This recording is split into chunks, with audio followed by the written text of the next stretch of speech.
सभी मित्रों को सादर नमस्ते। आज हम यहाँ यज्ञ के क्या लाभ हैं इस विषय पर थोड़े से विचार देने के लिए मैं उपस्थित हुआ हूँ। आशा है आप निश्चित रूप से इन विचारों से लाभान्वित होंगे। कोई सुझाव यदि है तो हमें अवश्य कमेंट बॉक्स में दें। यज्ञ क्यों करना चाहिए, यज्ञ के क्या लाभ हैं, इस विषय को हम एक उदाहरण से समझते हैं।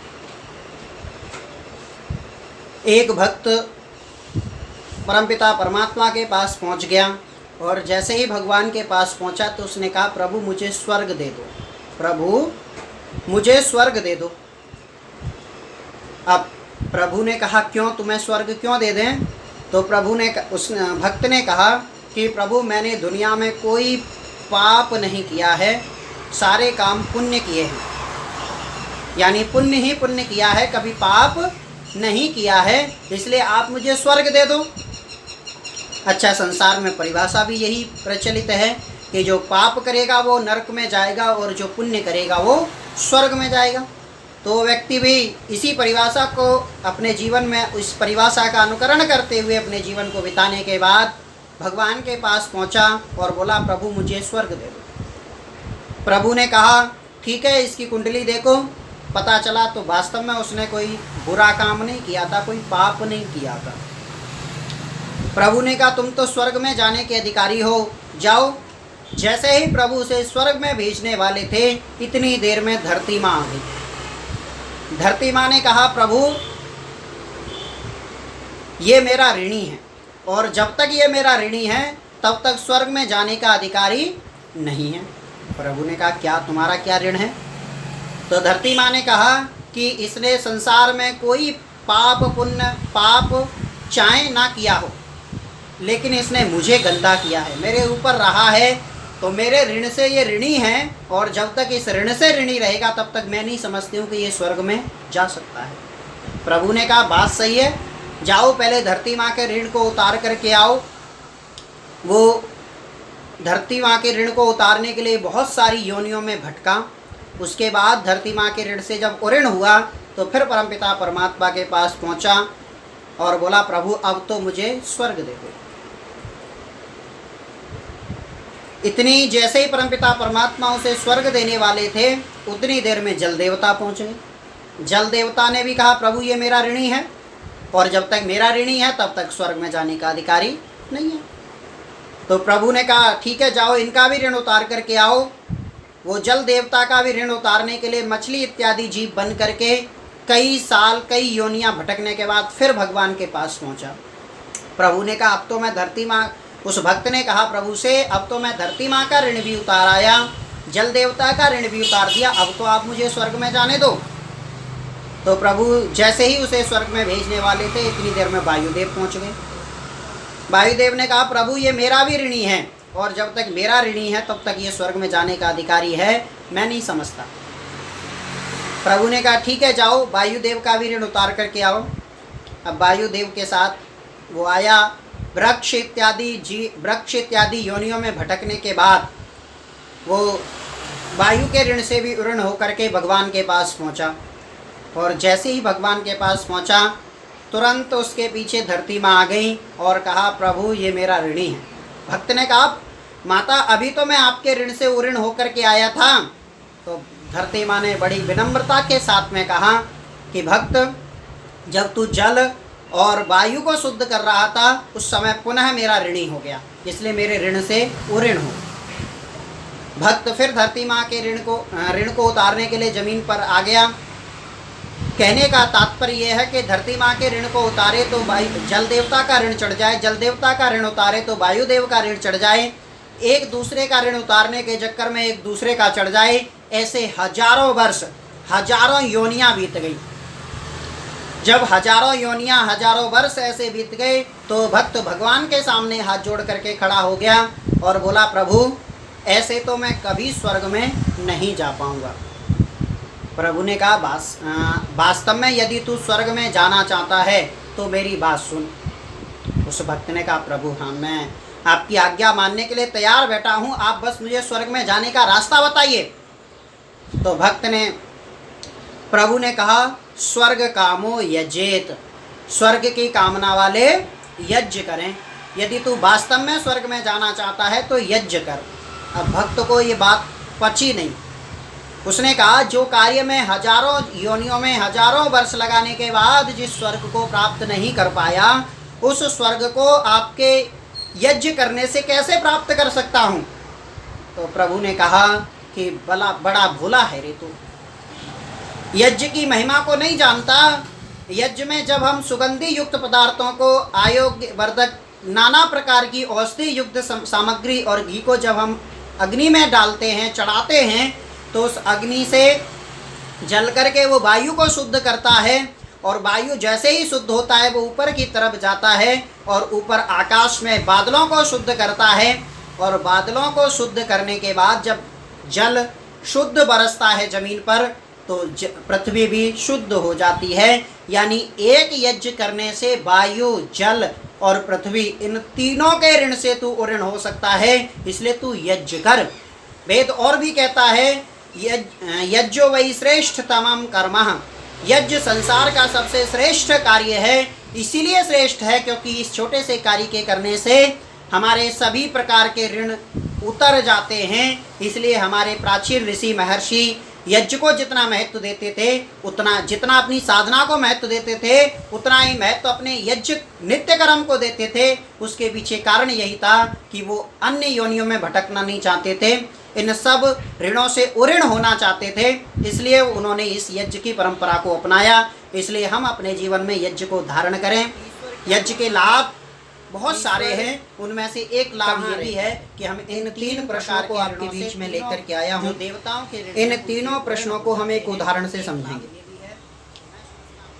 बादशाह अकबर ने अपने मंत्रिमंडल को बुला करके और नवरत्नों को बुला करके 3 प्रश्न ये रखे कि मैं भारत में शासन करता हूँ और यहाँ मैं देखता हूँ कि लोग ईश्वर को मानते हैं, ईश्वर की पूजा करते हैं, तो मैं जानना चाहता हूँ कि ईश्वर है, कहाँ रहता है और क्या करता है।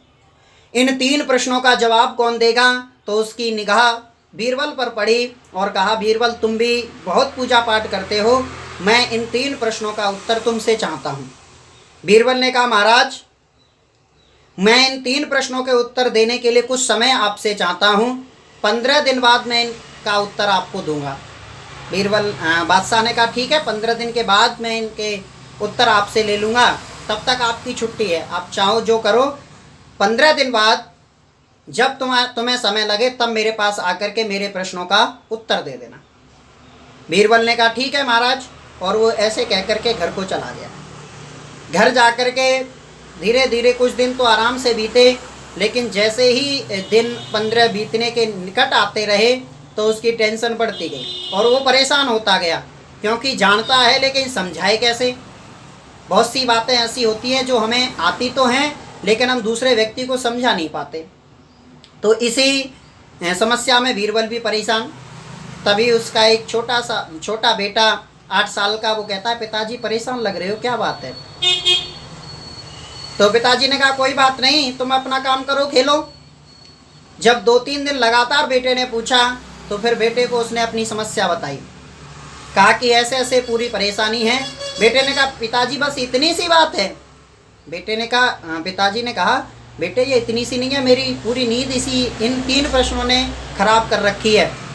तो बेटे ने कहा ठीक है महाराज, ठीक है पिताजी, आप महाराज से बोल दीजिए कि ये 3 प्रश्नों के उत्तर तो मैं दूंगा। बीरबल ने कहा बेटे मुझे बता दो, मैं भी राजा को बता दूंगा। बेटे ने कहा अच्छा बताऊं मैं और क्रेडिट आप लेकर के जाओ। नहीं, मैं ही बताऊंगा। बीरबल ने कहा चलो मुझे तो उत्तर बताने से मतलब है, आप बता देना। और वो अपने बेटे को लेकर के राज दरबार में पहुंच जाता है। जैसे ही राज दरबार में पहुंचता है, पहुंच करके सीना थोड़ा सा अच्छा करके और सर उठा करके बोलता है महाराज बादशाह आपके प्रश्न इतने छोटे थे कि इनका उत्तर तो मेरा बेटा देगा। मेरे लिए ये माना बोलना इसमें थोड़ी सी इन प्रश्नों का अपमान होगा, क्योंकि मैं इतने छोटे विषय पर नहीं बोलता, इनके उत्तर तो मेरा बेटा दे देगा। बादशाह ने कहा कोई बात नहीं, हमें तो उत्तरों से मतलब है, कोई भी दे दे।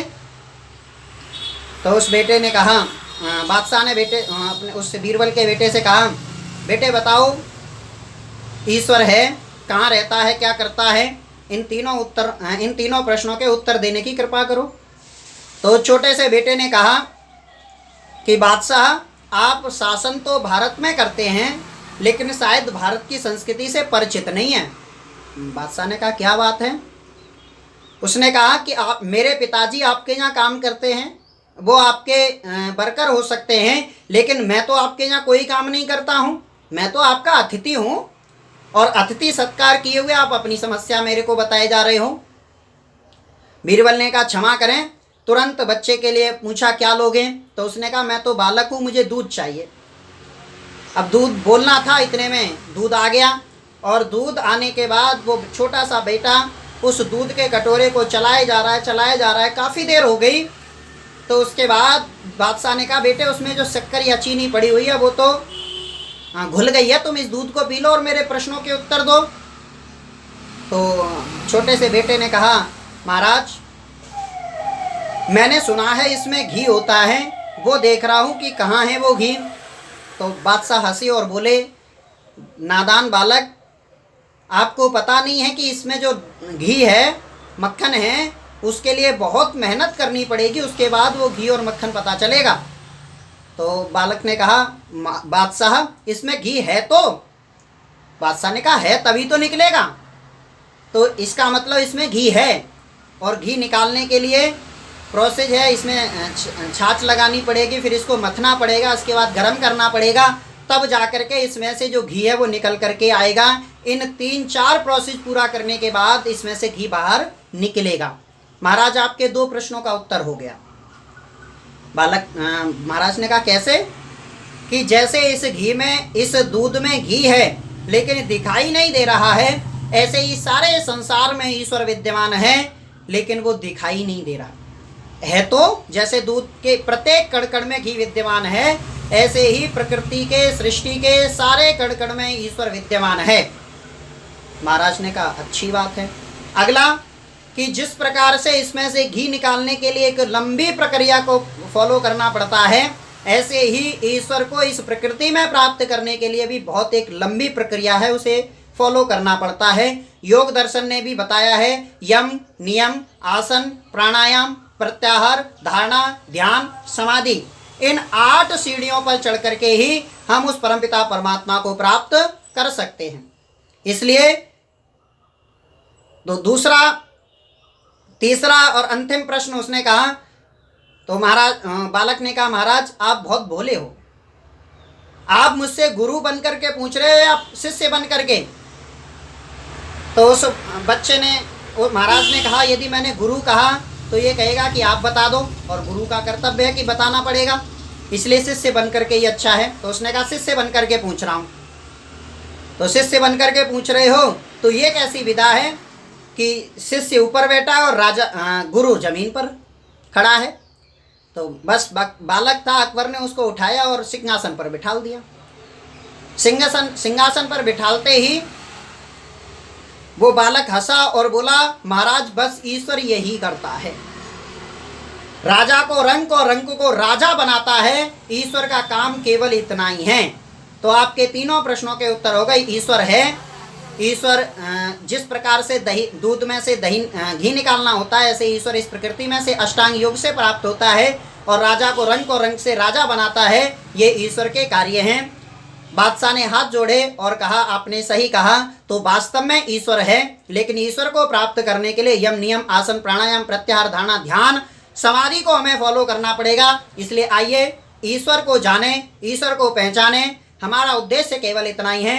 वीडियो पसंद आई हो तो लाइक करें, और यदि हमारे चैनल पर आप नए हैं तो सब्सक्राइब करना ना भूलें, और यदि कोई राय है तो कमेंट बॉक्स में हमें ज़रूर बताएं। आप सब लोगों का बहुत बहुत धन्यवाद।